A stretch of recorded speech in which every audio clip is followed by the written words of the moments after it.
I would like to talk today about some developments of quantum mechanics.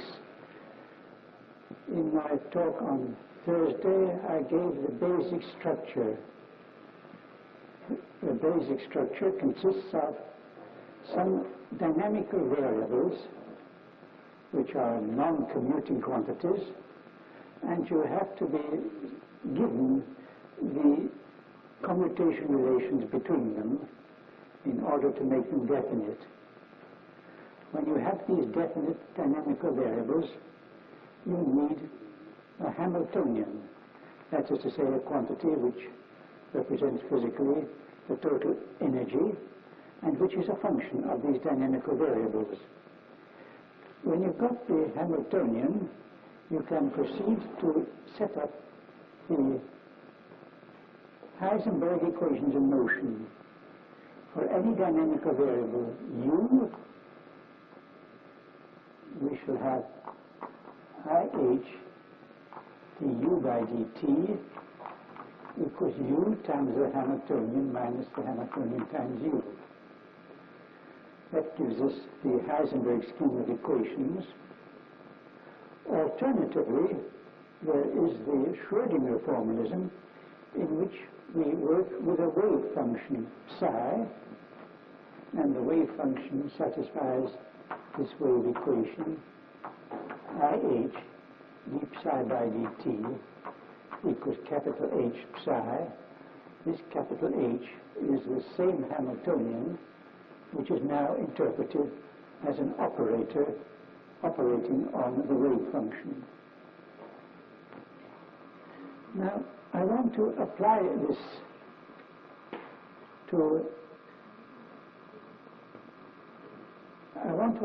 to a dynamical system containing many similar particles. The wave function in that case will involve the dynamical variables of each of these particles, and we shall have the possibility of the wave function being symmetrical between the particles. The Hamiltonian, H, has to be symmetrical between the particles. It represents the total energy, and there's nothing to distinguish one particle from another. H has to be symmetrical. If psi is symmetrical, then the psi by dt will be symmetrical, and that means that if psi is initially symmetrical, it always remains symmetrical. So that we have the situation that a wave function that is initially symmetrical always remains symmetrical, and it may appear as a law of nature that only symmetrical wave functions occur. For some kinds of particles, we do have this law of nature, and those particles are called bosons.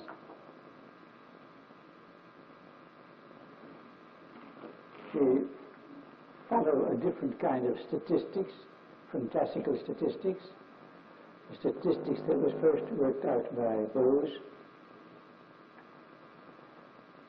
With this statistics, one sees that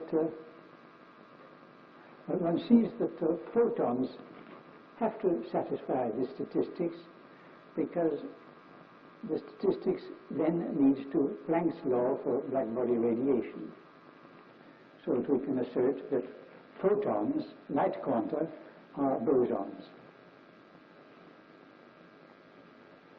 Now,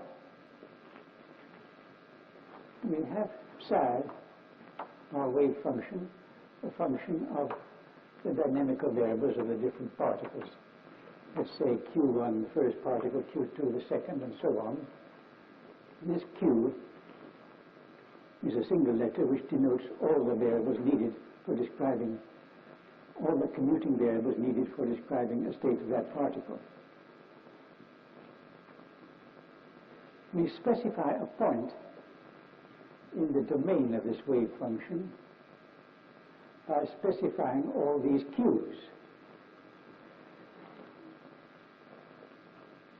Now, another way of specifying the wave function would be to say how many q's have one particular value, how many q's have a second value, how many q's have a third value, and so on. Instead of saying the value of each individual q, we say how many q's have a certain value.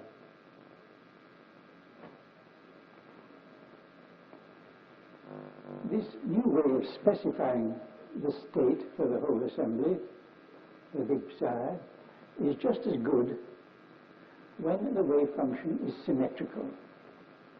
If it were not symmetrical, that wouldn't do, because then you would have to distinguish which bosons are in which states. But when it is symmetrical, that distinction is no longer needed, and it is sufficient just to describe which states are occupied and how many bosons are in each of these occupied states. We get in that way a possibility of transforming psi to new variables, n1, n2, n3, and so on, n1 being the number of q's equal to q1. Well, I'd better perhaps call these A, B, C instead of 1, 2, 3, because there's no correlation between these suffixes and these suffixes. N1 is the number of q's having the first value, N2 the number of q's having the second value, and so on. We can then use these n's as dynamical variables. We have in that way a new description in terms of these new variables n. Each of these n's denotes the number of bosons in a certain state. Each of these n's is a dynamical variable which has for its eigenvalues 0, 1, 2, 3, 4, and so on. Just integral eigenvalues. And these n's commute with each other. If we specify the number in one state, that doesn't interfere with our specifying a number in another state. Now I want to study one of these variables n, whose eigenvalues consist of the numbers 0, 1, 2, 3, and so on. You will immediately see a connection between that n and the energy of a harmonic oscillator. A harmonic oscillator has a set of energy levels in arithmetical progression. We can choose our numerical coefficients so that the differences of these energies is equal to 1. There is a 0-point energy of a half a quantum for a harmonic oscillator. Let us subtract that out, and then we're left with an energy having the values 0, 1, 2, 3, corresponding exactly to the eigenvalues of one of these n's. That means that we can picture each of these n's in terms of a harmonic oscillator. A convenient way, the most convenient way of describing a harmonic oscillator is by means of the Fock representation. I will just say what are the basic ideas of this representation. We are dealing with a harmonic oscillator. This is now a different problem from what we were dealing with up there.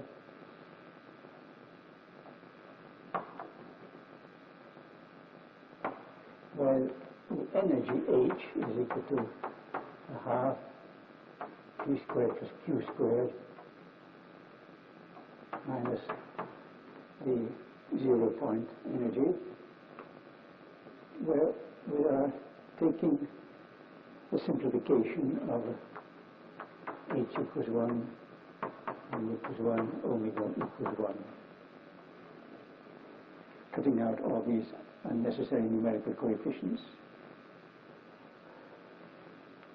Now, the basic state for this oscillator has the wave function, which we may call psi naught, e to the minus a half q squared.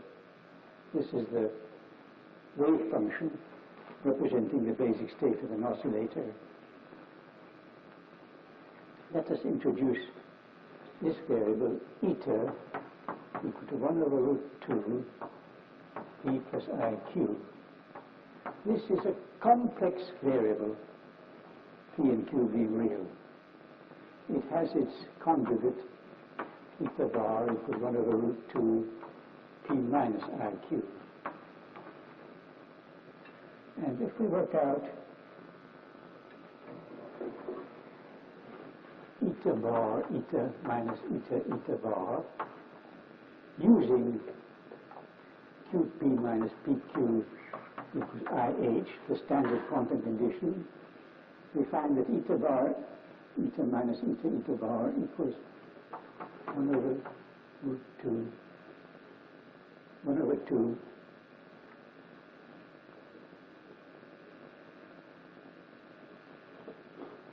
well, I don't work out the details. It turns out to be just equal to 1.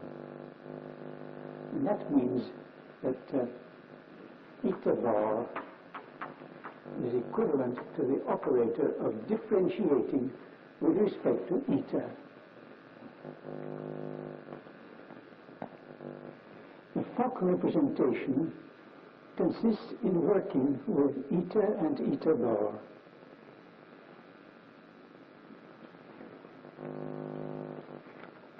Let's take this psi naught and operate on it with eta bar. Eta bar psi naught, put a root 2 there, and we get p minus iq, psi naught. P is equal to minus IH. Well, we're taking h equal to 1, so it's just minus I. Minus I q plus p minus I d by dq plus q psi naught equals naught. Eta bar applied to psi naught gives 0. Let us consider some function of eta and eta bar expressible as a power series. Now, using this commutation relationship, in this function of eta and eta bar, we can shift all the eta bar factors to the right. And then if we have this function of eta and eta bar applied to psi naught, shift all the eta bars to the right, any eta bar applied to psi naught will then give 0. We shall be left with some function g of the etas only applied to psi naught.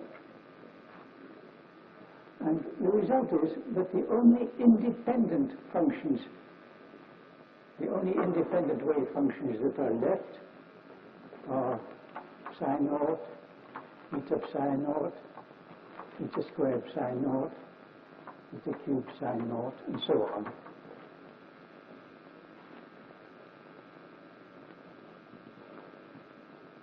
The energy H equals eta bar eta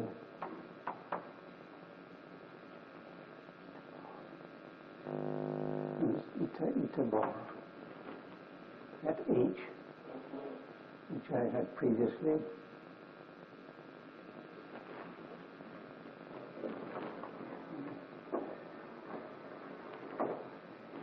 this H here just goes to eta bar. And if you apply this H to eta to the power of r psi naught, you get r times eta to the r psi naught. And that means that eta to the r psi naught is that stationary state of the oscillator for which the energy excluding 0 point energy is just R. If you like, you can say that this is the unexcited state, this is the first excited state, this is the second excited state, eta to the rth sine naught, the rth excited state. And there we have all the different excited states of the oscillator represented in a very simple way. Now this representation of Fock is most useful in our present connection. What we do now is we introduce one oscillator for each boson state. Not one oscillator for each boson, that would be quite wrong. One oscillator for each boson state. Now there might be n bosons in that boson state, and then we make that correspond to the oscillator referring to this boson state being in its nth excited state. In that way, any state for the assembly of bosons can be connected with a state for the oscillators. The number of bosons in any boson state is equal to the degree of excitation of the corresponding oscillator. This is rather a remarkable fact, and it forms the basis of the reconciliation of the wave and corpuscular theories of light. If we look upon light from the corpuscular point of view, then we have the photons, which are bosons, and they have to be handled according to this general theory of bosons. If we look upon light from the wave point of view, the different Fourier components of the waves are harmonic oscillators, and they may be handled by this Fock treatment here.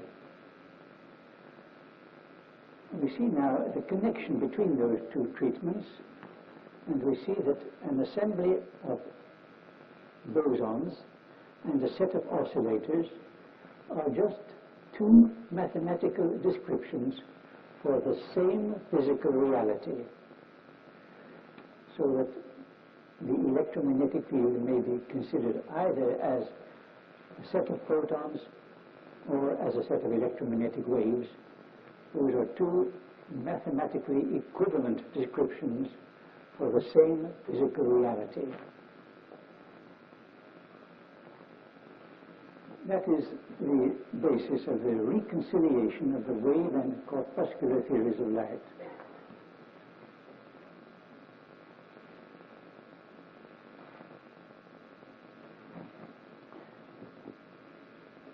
Now we have these variables eta and eta bar occurring in the Fock treatment. There's a simple physical meaning for these etas. The eta operator increases the degree of excitation by one quantum, while eta bar reduces the degree of excitation by one quantum. We understand now this equation here. Eta bar psi naught equals naught. If we take the unexcited state and try to reduce the degree of excitation by one quantum, we get zero. That is immediately evident physically. So that we have now a mathematical description of the electromagnetic field in terms of these operators of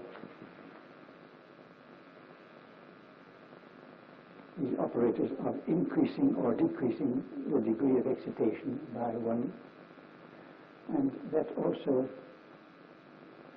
can be described by saying they are the operators of emission and absorption of a boson. The etas are the emission operators, which increase the excitation by one. The eta bars are the absorption or destruction operators which reduce the excitation by one.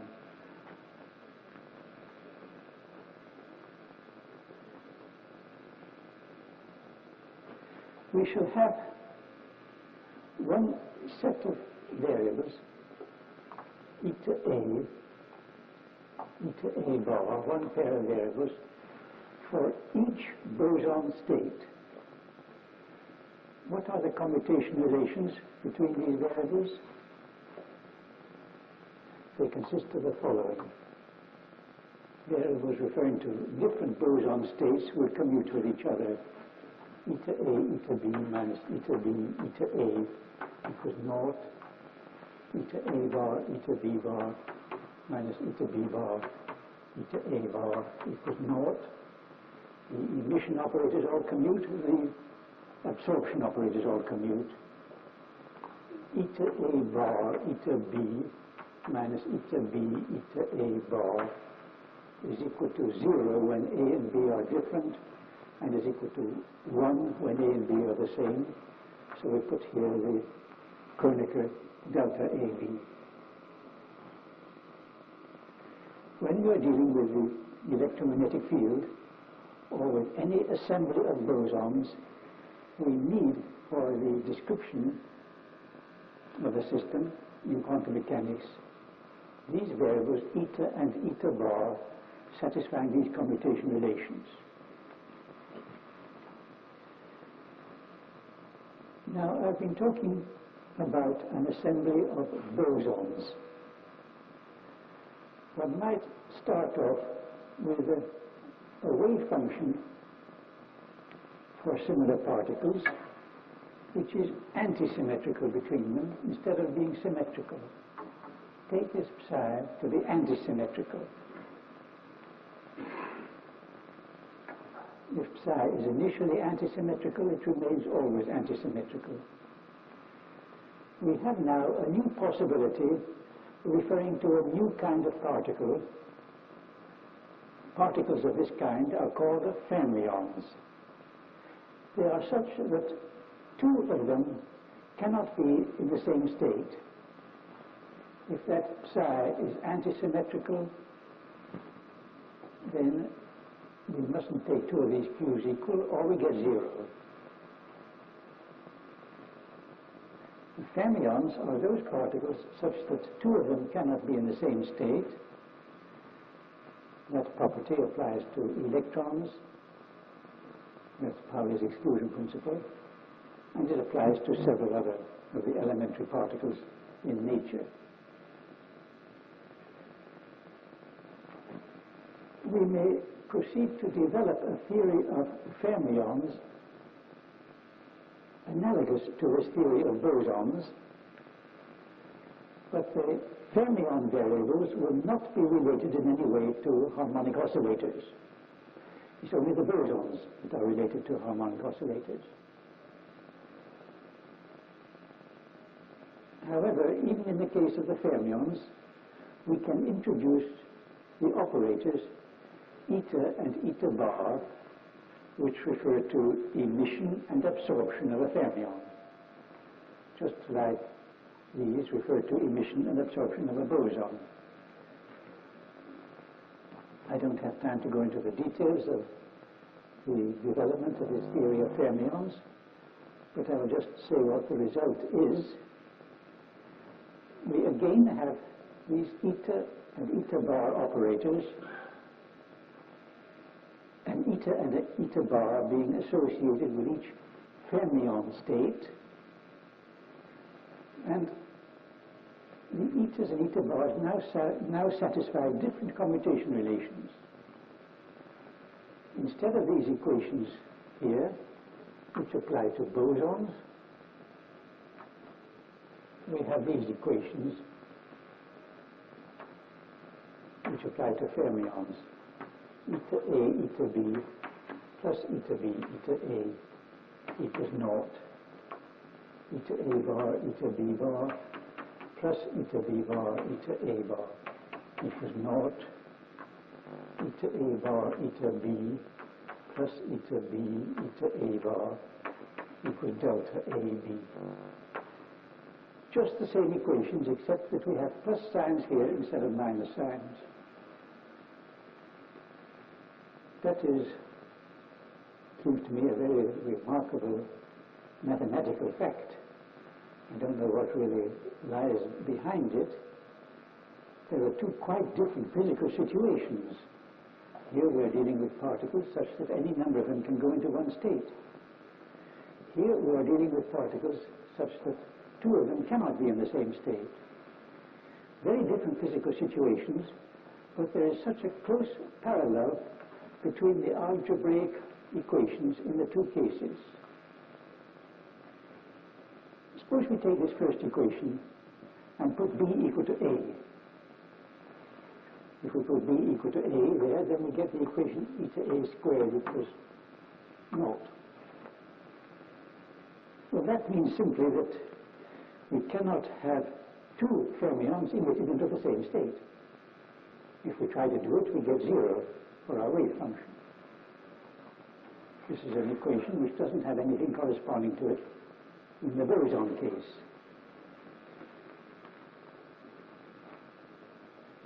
The number of particles in a state, Na equal to eta A bar, has the eigenvalues 0, 1, 2, 3, and so on in the boson case. In the fermion case, we have again Na equals eta A bar, and that has the eigenvalues 0 and 1 only. The number of fermions in any state is either 0, the state is unoccupied, or it is equal to 1, the state is occupied, and then it is completely full and no other fermion can jump into that state.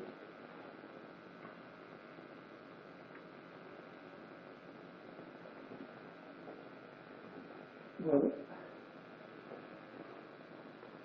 these are the basic dynamical variables which are used in any quantum theory of fields. There's a rather technical generalization which one has to make. I'm assuming here and here that the different states are all discrete, but that will not hold in practice. One will usually take the different states to be momentum states for our particle. The suffix A will then be replaced by the 3 momentum values for the particle, plus the spin value if the particle has spin.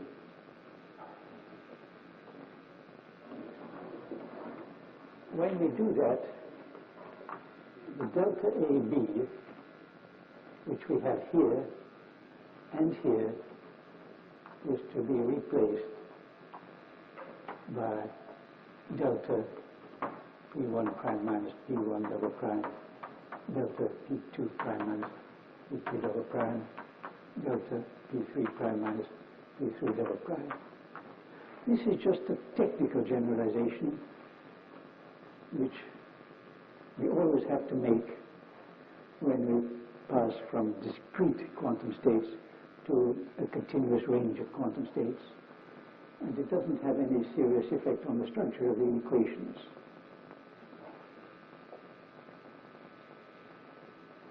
Well, that answers the first part of our problem of deciding what dynamical variables we are to use in describing a quantum theory for a field. The next question is to find the Hamiltonian. The Hamiltonian is the total energy. The Hamiltonian, in the case of the bosons,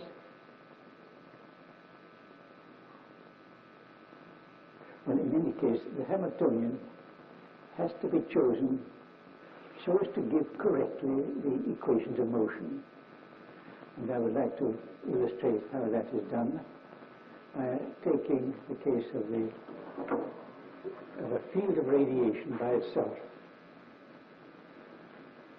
Take the electromagnetic field and suppose there are no charges present, so that we just have a field of photons. We may use as our dynamical variables the electric and magnetic fields. We have to take the dynamical variables throughout the whole of space at one particular time.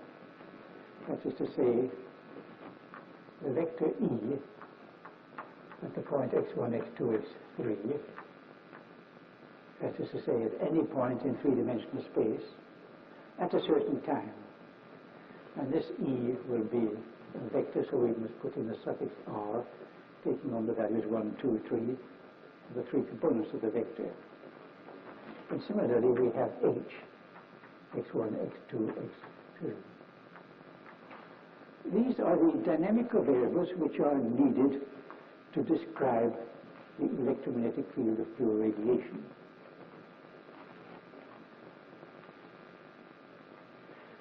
You notice that we have rather departed from the four-dimensional symmetry which we like to have in a relativistic theory. That is inevitable when we go over to a Hamiltonian formalism. We are departing from the four-dimensional symmetry, and we cannot help it. These are the E and H at a certain time. The Hamiltonian is equal to the total energy, and we take this to be the same as in the classical theory. H equals 1 over 8 pi integral of E squared x1, x2, x3 plus H squared x1, x2, x3 integrated over the three x's, dx1, dx2, dx3.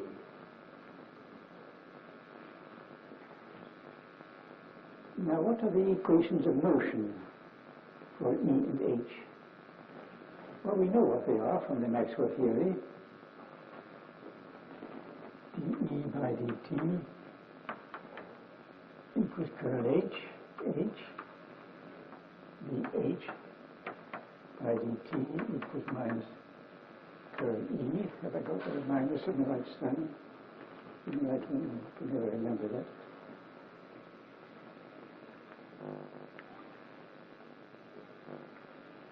I think I have this. And we also have equations div E, div H equals naught. For those equations, div E, div H equal to naught are constraints which are to be applied to these variables here.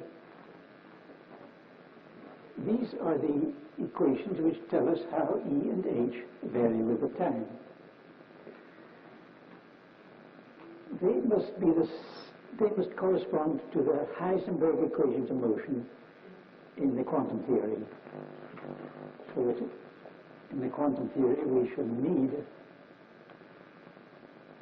curl H equals curl H multiplied by IH is equal to EH minus HE IH.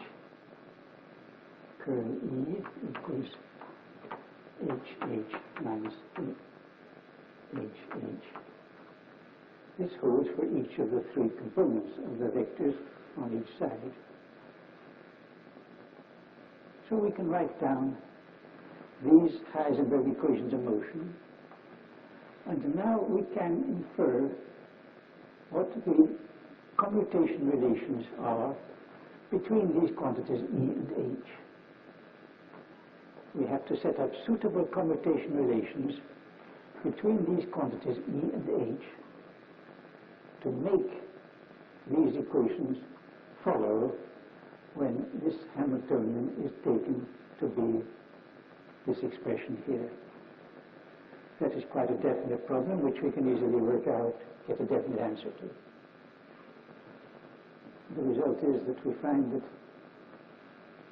The different components of E throughout space all commute with each other.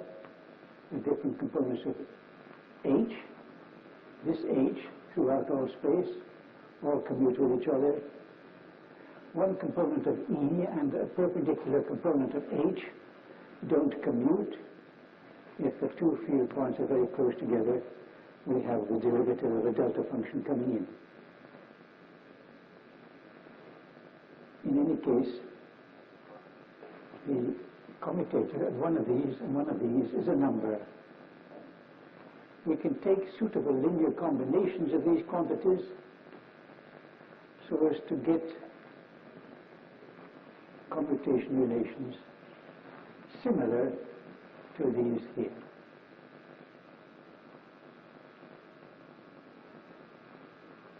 The result is that we get these commutation relations describing the variables for the electromagnetic field, and we find also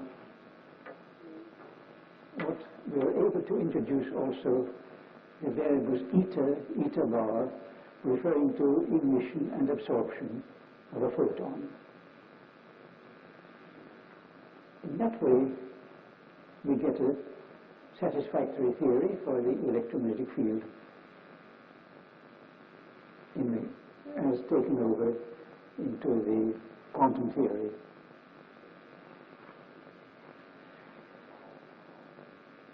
We can do the same with an assembly of electrons. And then we can furthermore introduce the interaction between the electrons and the electromagnetic field. In each case, we have to put down the Hamiltonian, which is suggested by taking the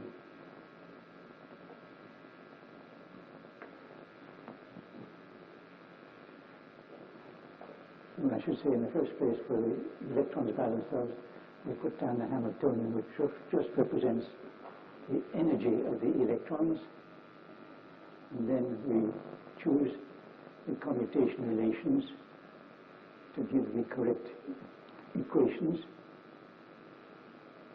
Then we bring in the interaction by suitable equations. Then we bring in the interaction by suitably bringing in extra terms into the Hamiltonian, which lead to the correct Heisenberg equations of motion.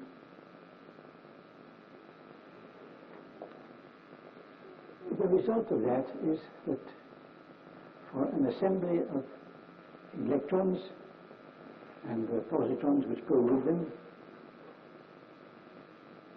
interacting with the electromagnetic field, we can obtain quite definitely the Hamiltonian, the total energy of that dynamical system. This Hamiltonian will consist of some terms which represent the energies of the particles by themselves, plus some terms which represent the interaction energy between the particles.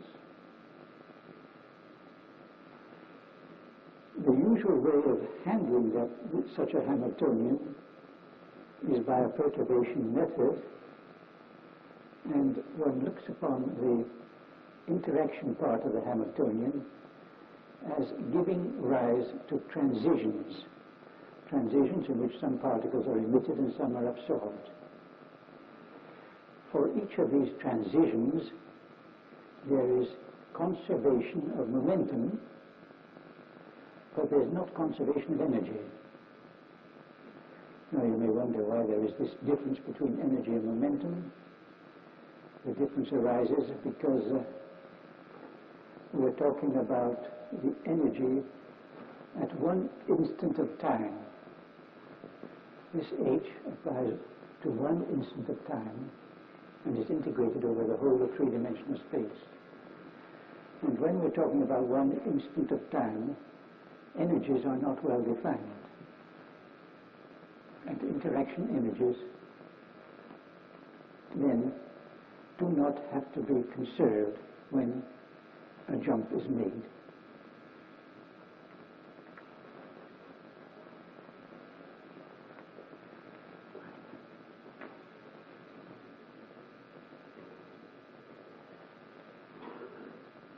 There's just one development of this theory that I would like to point out, which is really very neat and satisfying.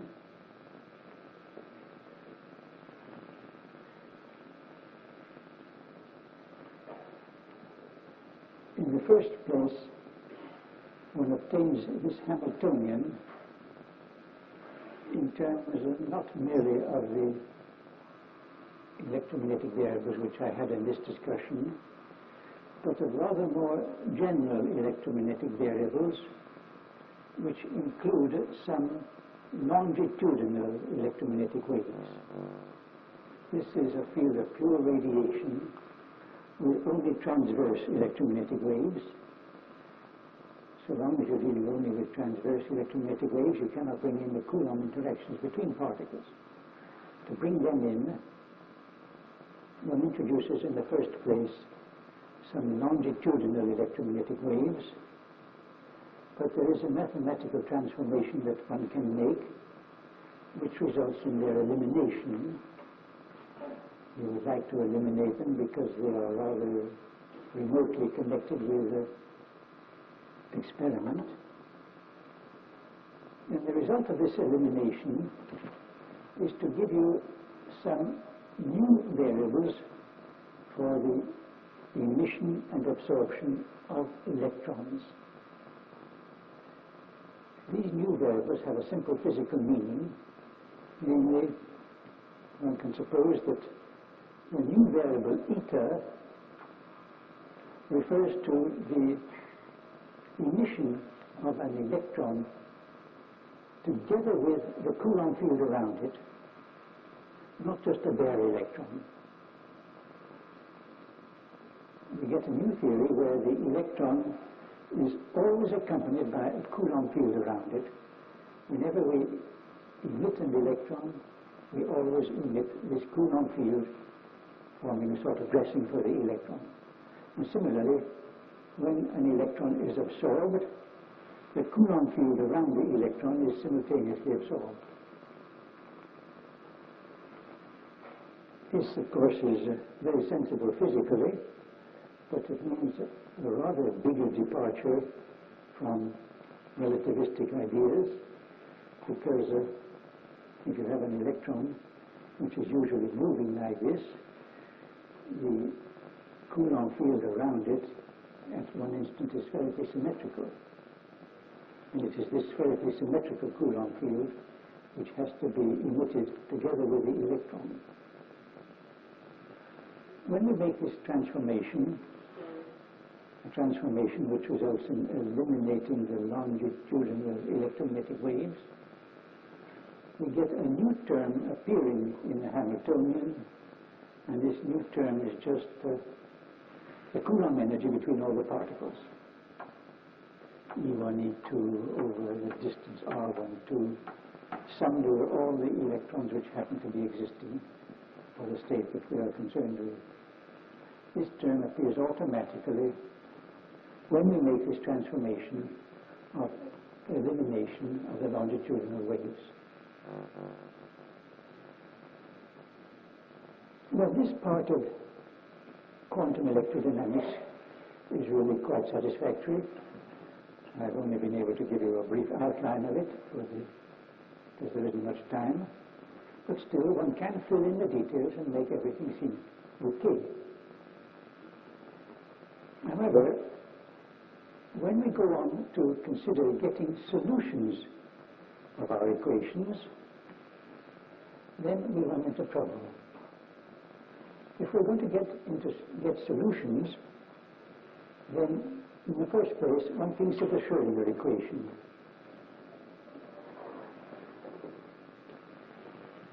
IH d psi by dt equals H psi. the natural way of getting these solutions is the perturbation method, where all the interaction terms are treated as causing a perturbation. If one tries to get a solution on those lines, one starts with some definite initial state, one gets the first order correction, that's all right. Then one gets the second order correction, and one is led to integrals which are infinite. Whatever initial state one chooses, one always gets these infinite integrals appearing in the course of the solution. Now that is really very unfortunate, and I think the proper answer to say, the proper conclusion to come to, is that this Schrödinger equation doesn't have any solution. At any rate, no one has found a solution, although people have studied it for decades, and I think the answer is that it just doesn't have solutions. You might say, suppose we take a very simple case. Suppose we start off with a psi for which there are no particles present at all. No electrons, no positrons, no photons. Then apply the perturbation method. Well, we find that starting off with no particles, we do get particles created.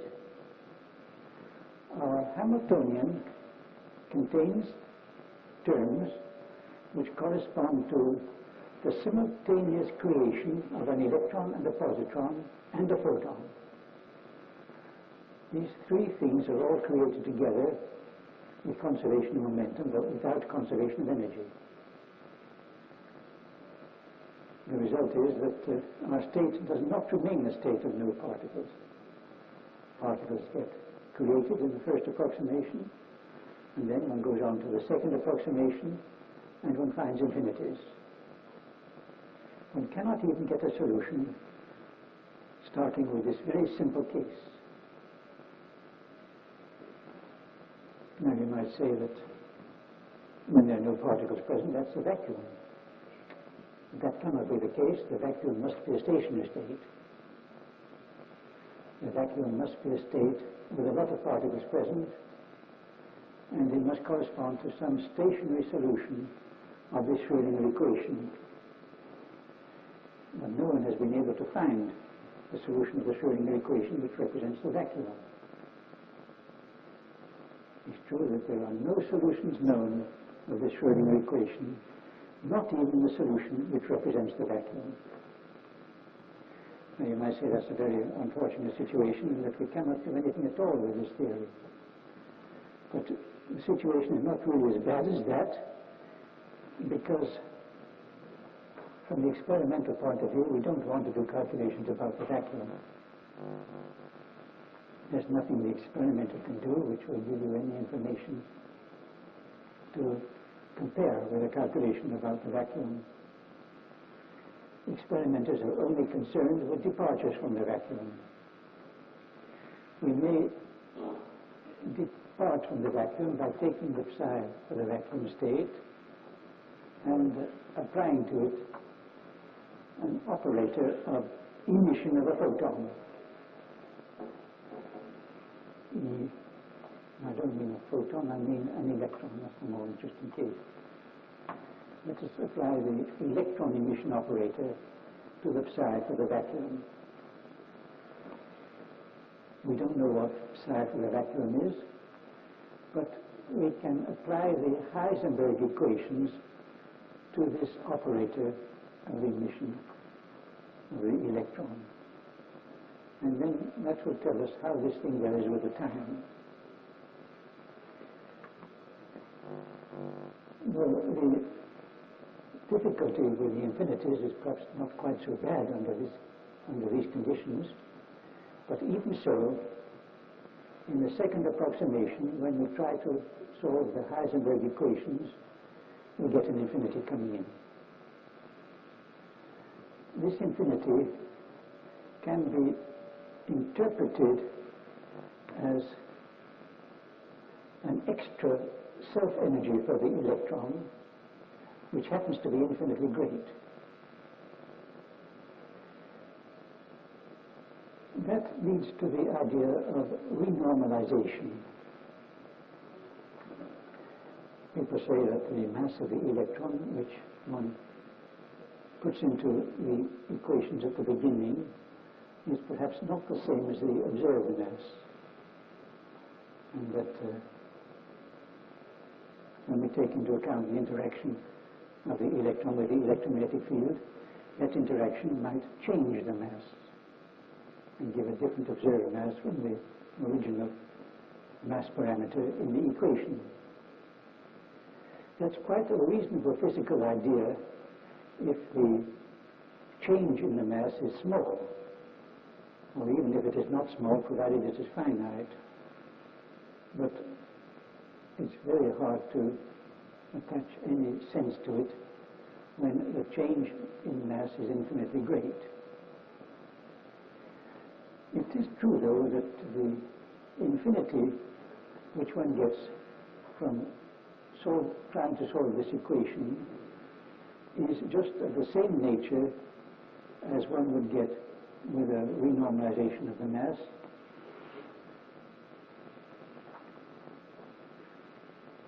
I might specify it a little more closely by saying that this infinity is of the form integral d nu, where nu is the frequency of the emitted photon when one takes into account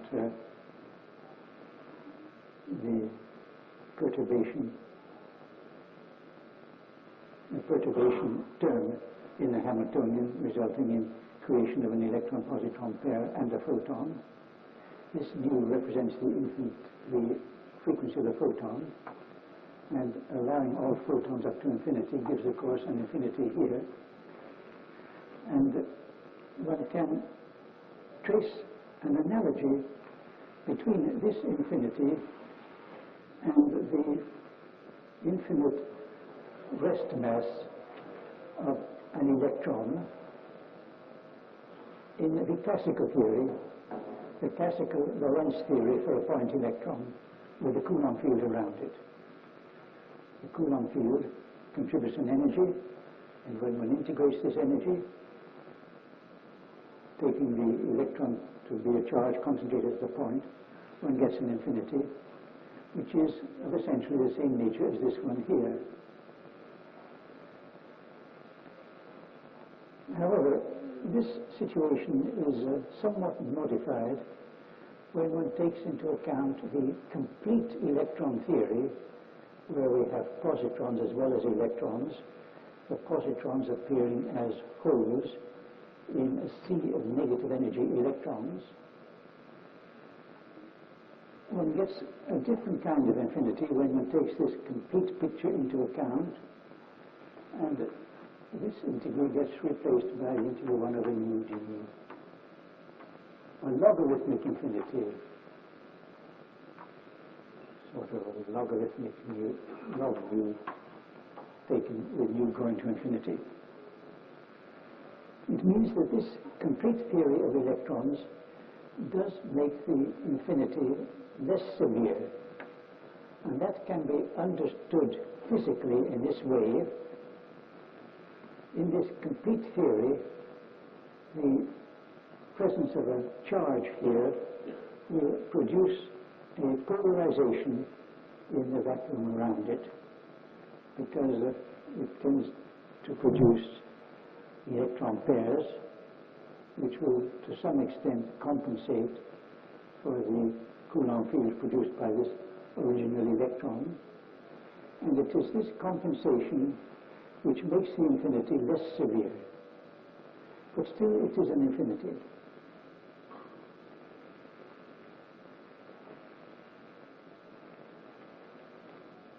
Well, in spite of these difficulties, people have gone on to do extensive calculations on these lines.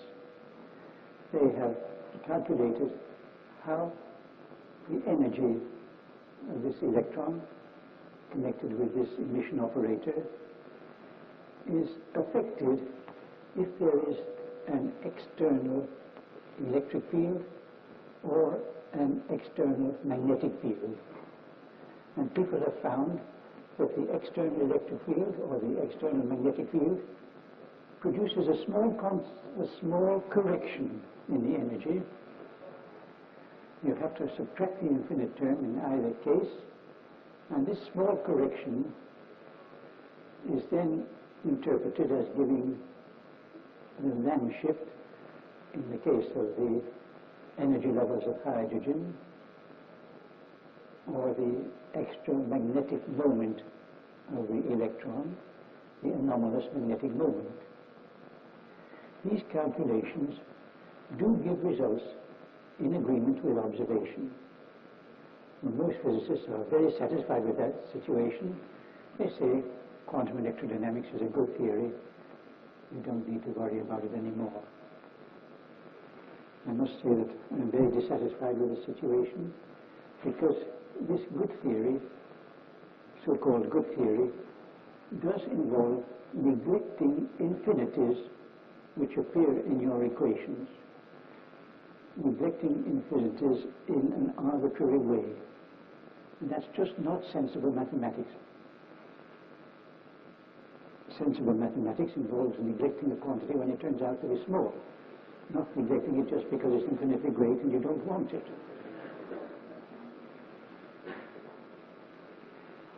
One can put the calculations of the Lamb shift and the anomalous magnetic moment into a sensible form by introducing a cutoff,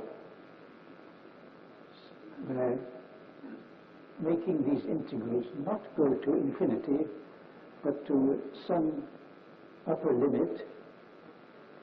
And you say that the interaction between the electron and the electromagnetic field is cut off for frequencies beyond a certain limit. One can take this cut-off frequency to correspond to an energy, let us say somewhere around 1,000 million volts. Owing to this logarithmic, owing to the appearance of the logarithm here, that cutoff will not give appreciably different results. So that you still get effectively the same Lamb shift, the same anomalous magnetic moment when you work with these cutoffs. However, you have a theory where the infinities have gone. You have a theory which is sensible mathematically, but the unfortunate thing then is, of course, that the relativistic invariance of the theory is spoiled. If you have any cutoff at all, saying that nu must not exceed a certain value, that is a non-relativistic condition, and it spoils the relativistic invariance of the theory. One can make electrodynamics into a sensible mathematical theory at the expense of spoiling its relativistic invariance.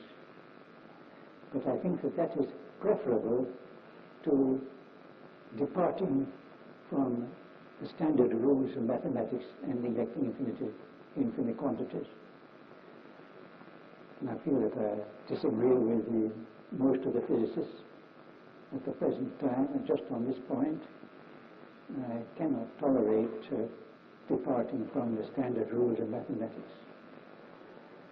Of course, the proper inference from this work is that the basic equations are not right. There must be some change introduced such that these infinities don't occur in the theory, so that we can carry through the solution of the equations sensibly according to the ordinary rules of mathematics without being bothered by these difficulties. That will mean some very drastic change. No simple change will suffice. One can see that simple changes won't do, just because The Heisenberg equations of motion with this theory are also satisfactory, and they're just what you want.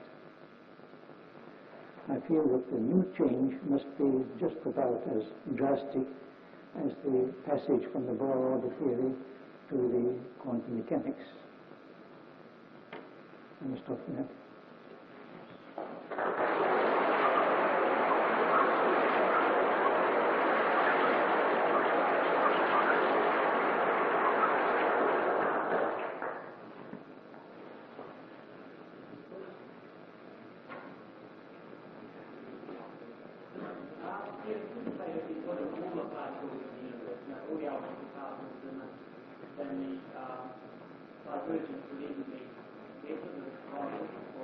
I think it would probably be worse.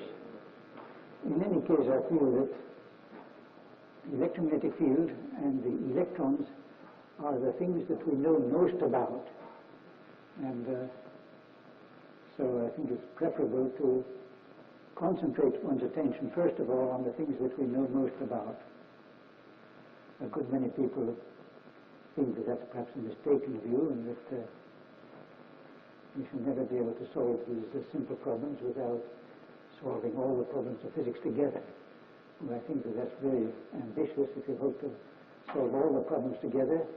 And I think that the most profitable line of progress is to separate the difficulties and dispose of them one by one. And if you cannot dispose of this difficulty of the interaction of the electrons and the electromagnetic field, you have very little hope of doing anything with the other fields. The gravitational field, which people are now considering to introduce, just brings in a lot more difficulties and doesn't help.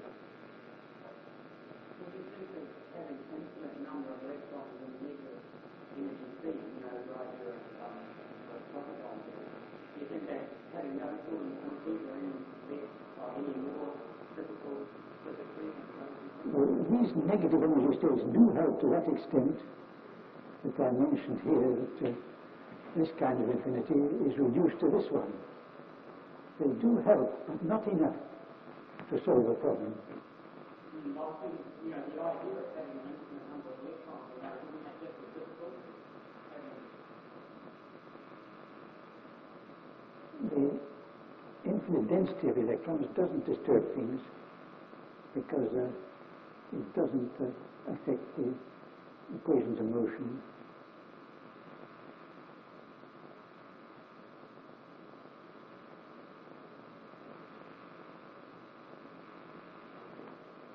If you take a finite limit of that in thought, you do subtraction, and then you have to let it go to infinity.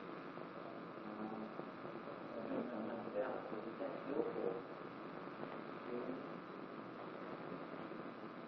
I did say that one should take this upper limit to correspond to somewhere around 1,000 millivolts. Why does one have to restrict it in that way?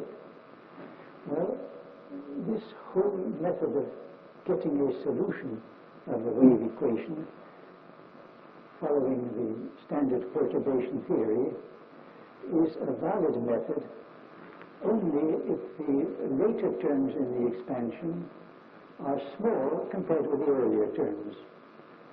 And in order to secure that these later terms shall be small, it is necessary to have this limit sufficiently low. If we go on making this limit higher and higher, we get to a point where the later terms in the expansion will completely swamp the earlier terms, and then it doesn't seem to have much sense to discuss the earlier terms under those conditions.